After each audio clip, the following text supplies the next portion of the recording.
पुढची बातमी लाडकी बहीण योजनेसंदर्भात आहे। लाडकी बहीण योजनेसाठी 2026-27 म्हणजे यंदा या आर्थिक वर्षासाठी 21,000 कोटी रुपयांची तरतूद करण्यात आली आहे। ही बहीण योजना सुरूच राहणार असं मुख्यमंत्री फडणवीसांनी स्पष्ट केलं आहे। मुख्यमंत्री महोदयांनी ती घोषणा करून योग्य वेळ सिद्ध केलेली आहे।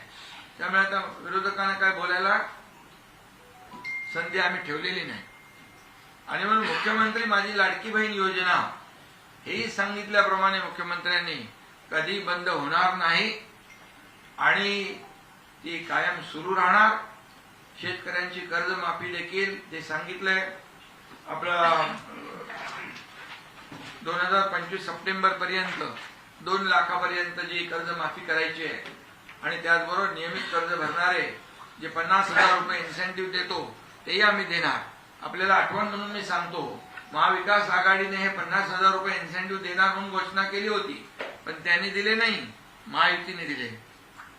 महायुतीने आम्ही दिले ते। त्यामुळे हे आता जे निर्णय झालेला आहे तो निर्णय होणार आहे।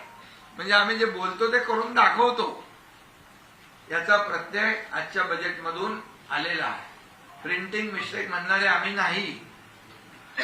जी वचननाम्यामध्ये आम्ही वचनं दिलेली आहे ती पूर्ण करणार आणि त्याचा प्रत्यय जो आहे आजच्या देवेंद्रजींच्या अर्थसंकल्पातून या महाराष्ट्राने पाहिलेला आहे।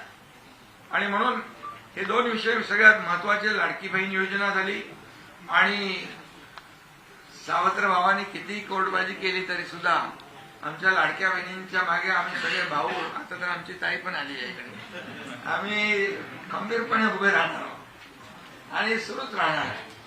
आणि जे आम्ही आश्वासन दिलेलं आहे ते आता विचारत होते 2100 रुपये कधी देणार, तेही आम्ही सांगतो की योग्य वेळी तेही देणार। आम्ही कधी मागे फिरणार नाही। बजेटच्या ते तुम्हाला सांग योग्य वेळी, आज योग्य वेळी पाहिलं तुम्ही, त्या बोलत नाही आम्ही खाली, फक्त बोलत नाही, आम्ही करतो। आणि त्यामुळे मी मुख्यमंत्र्यांना धन्यवाद देईन की बळीराजाच्या मागे खंबीरपणे महायुती सरकार उभं राहिलेलं आहे। आम्ही नेहमी भाषणात सांगायचो, कर्जमाफी असो, लाडकी बहीण योजना असो किंवा इतर ज्या सुरू केलेल्या योजना कधी बंद होणार नाही। आणि आम्ही हेही सांगा